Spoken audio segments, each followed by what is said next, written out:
Saudara-saudari terkasih, apakah saudara sudah memulai hari ini dengan penuh sukacita dan punya niat untuk berbuat baik meskipun kecil? Semoga Tuhan memberkati niat baik saudara. Anda dan saya mungkin punya pengalaman. Apakah pernah Anda kecewa oleh seseorang? Pasti jawabannya pernah.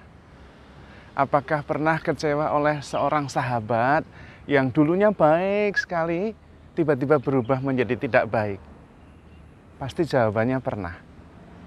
Apakah Anda pernah kecewa oleh situasi, oleh keadaan yang dulunya baik, tiba-tiba keadaannya berubah menjadi tidak baik?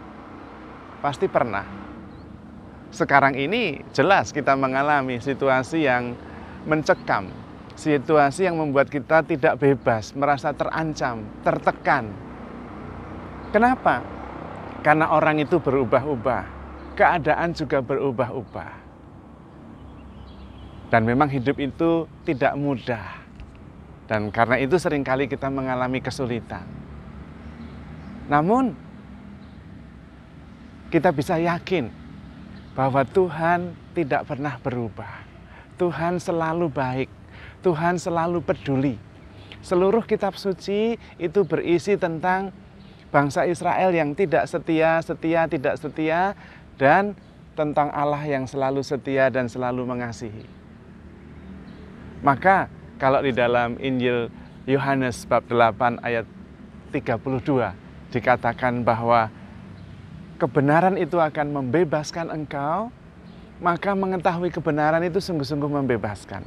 Salah satu kebenaran yang membebaskan adalah bahwa Tuhan selalu baik. Tuhan selalu peduli. Itu kebenarannya. Tinggal kita bisa selalu percaya terus atau tidak. Kesulitannya adalah seringkali kita mengalami bahwa orang tidak selalu baik, mengalami bahwa situasi tidak selalu baik, dan kemudian memproyeksikan Tuhan juga kadang-kadang tidak baik. Tetapi kalau kita bisa berpegang pada kebenaran bahwa Tuhan selalu baik, Tuhan selalu peduli, maka kemudian kita bisa menghadapi kesulitan yang kita hadapi dengan lebih berpengharapan, lebih termotivasi. Kalau kita melihat dan mengalami seluruh kitab suci adalah merupakan kisah orang-orang yang berjuang dan tekun dan setia untuk selalu percaya bahwa Tuhan itu baik. Kita kenal Rasul Paulus mengalami berbagai macam masalah. Kapalnya karam, pernah dilempari batu, pernah ditolak, macam-macam. Tetapi tidak menyerah dan terus termotivasi. Mengapa? Karena Paulus berhasil berpegang bahwa Tuhan selalu baik. Situasi boleh berubah, orang boleh berubah, tetapi Tuhan tidak pernah berubah. Tuhan selalu baik, Tuhan selalu peduli. Dan Paulus bisa berpegang akan hal itu. Karena itu dia bisa menyelesaikan perlombaan dengan tetap setia. Tidak mudah, jelas tidak mudah. Tetapi imannya, kepercayaannya bahwa Tuhan selalu baik, itu yang membuat dia bisa bertahan sampai akhir dan berhasil. Maka itu juga bisa kita pegang. Dalam situasi sekarang ini penting sekali mempunyai keyakinan bahwa Tuhan selalu baik, Tuhan selalu peduli.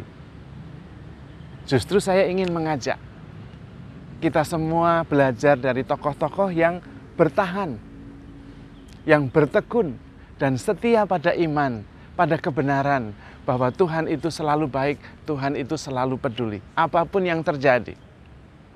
Di tengah-tengah peristiwa hidup kita yang kadang-kadang tidak nyaman, entah karena orang, entah karena situasi, tetapi Tuhan tidak pernah berubah, selalu baik, selalu peduli.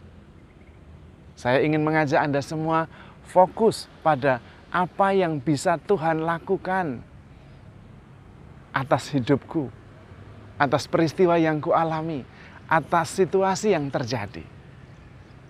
Tuhan tidak berjanji untuk mengambil kita dari dunia ini. tetapi Tuhan mendoakan kita, memberkati kita. Maka fokus pada apa yang bisa Tuhan lakukan atas hidup kita. Apa yang Tuhan bisa lakukan atas situasi kita. Dan berdasarkan keyakinan itu, kita memperoleh damai sejahtera yang ada di dalam, inner peace.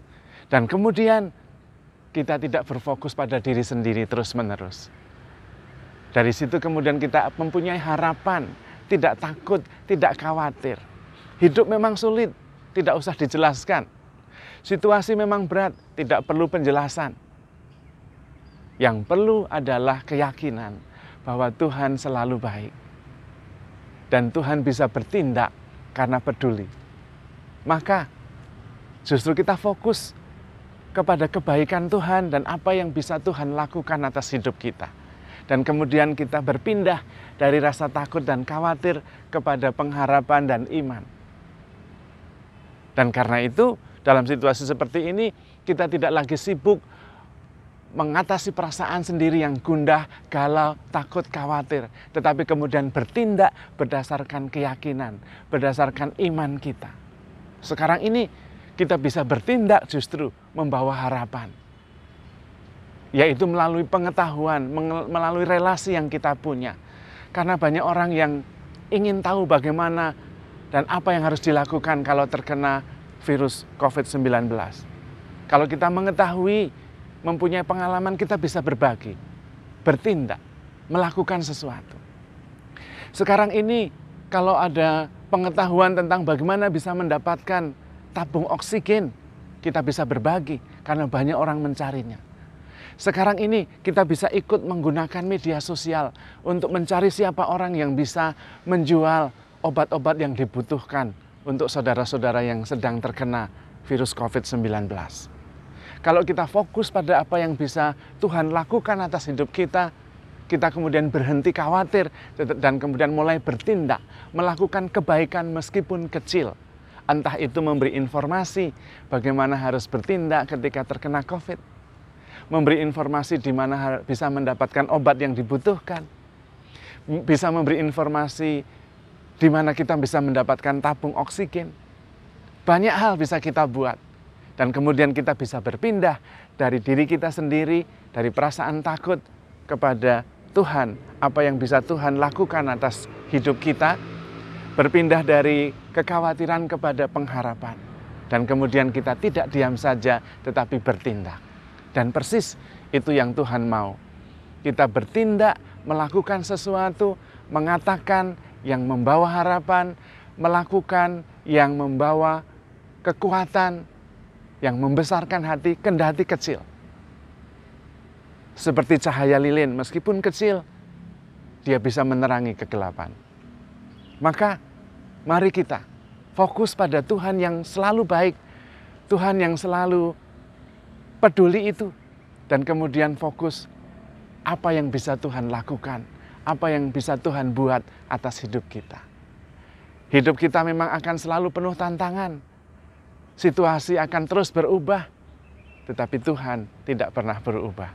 Tuhan selalu baik, Tuhan selalu peduli, dan Tuhan selalu bertindak karena Tuhan peduli. Tetapi juga Tuhan meminta kita bertindak, keluar dari diri sendiri, dan tidak terus-menerus memikirkan kekhawatiran diri kita sendiri, tetapi melakukan sesuatu yang baik meskipun kecil, baik melalui kata-kata, baik melalui media sosial, baik melalui tindakan. Kalau kita tidak bisa buat apapun juga karena kita tidak tahu apa-apa, kita bisa melakukan satu hal yang baik juga, berdoa. Kita bisa mendoakan sahabat-sahabat saudara kita yang terkena COVID-19. Kita bisa mendoakan supaya saudara-saudara kita mendapatkan obat yang dibutuhkan. Kita bisa mendoakan supaya Tuhan bertindak menyelamatkan. Karena itu mari kita fokus kepada Tuhan yang baik, Tuhan yang peduli.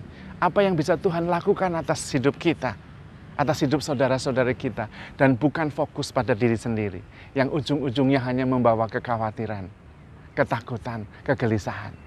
Tapi fokus pada apa yang bisa Tuhan lakukan dan percaya. Karena Tuhan selalu baik, Tuhan selalu peduli, Tuhan selalu mengasihi kita. Karena itu, handle yourself with care. because you are loved. Tuhan memberkati.